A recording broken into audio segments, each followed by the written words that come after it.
1 year ago, these residents of the South Ossetia region were living in their own homes, tending their livestock in fields as they had for more than 100 years.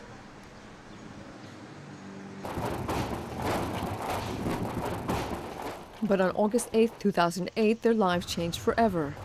In total, more than 192,000 people ran for their lives, the casualties of a conflict between Russia and the Republic of Georgia.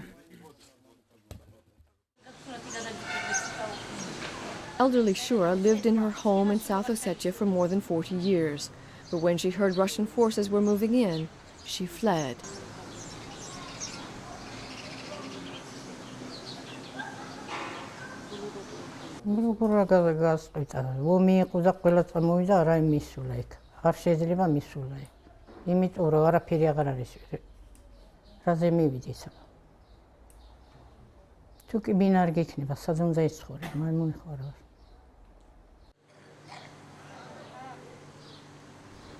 She and about 400 other displaced people now live in this former kindergarten in Gori. There are dozens of collective centers in the Gori region. Shura shares this one room with 4 other women.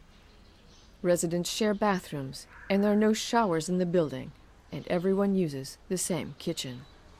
The conditions are appalling, but Shura has few options, since she has nothing to return to.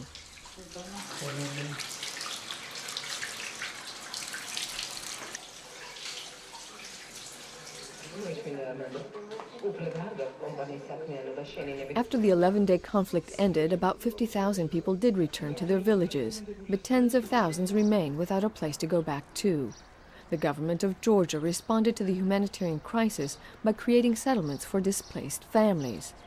They built 3-room cottages to ensure families had adequate shelter. However, these small homes provide little consolation for those who lost everything.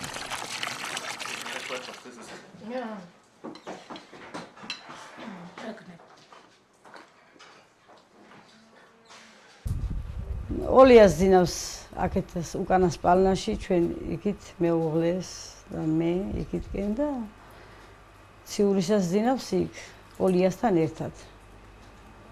ხელების შლასხოვერ დავიწყები ხლა რა უყვევ. ხო.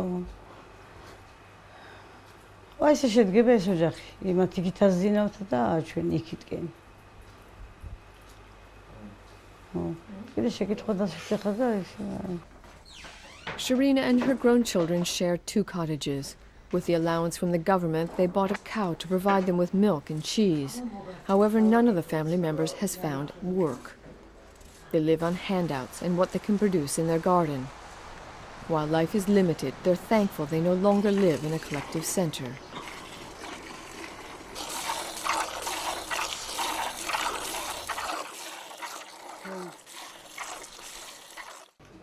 ეხლა ის საბავშვო ბაღი იყო და მაინც ისე ვერ ვიყათ როგორც აქ ვართ აი თავისუფლად რა რო იწვიან. აქ ბაღში გავდივართ და რაღაცა მუშაობთ და ესეთ რა იქ რას ვაკეთებ. The question of an ending dependence on aid concerns the UN Refugee Agency. Decent shelter is essential, but the displaced also need access to training to become self-supporting again. So we, the humanitarian community, but especially UNHCR, are constantly emphasizing that we need to, yes, find shelter for the IDPs, but we also need to find income-generating activity. If you have a house, a roof over your head, that's fine, but if you don't have a job, then how do you maintain that house?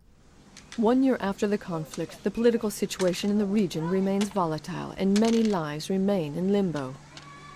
However, the UN Refugee Agency believes that empowering the displaced communities could make them less vulnerable in the future.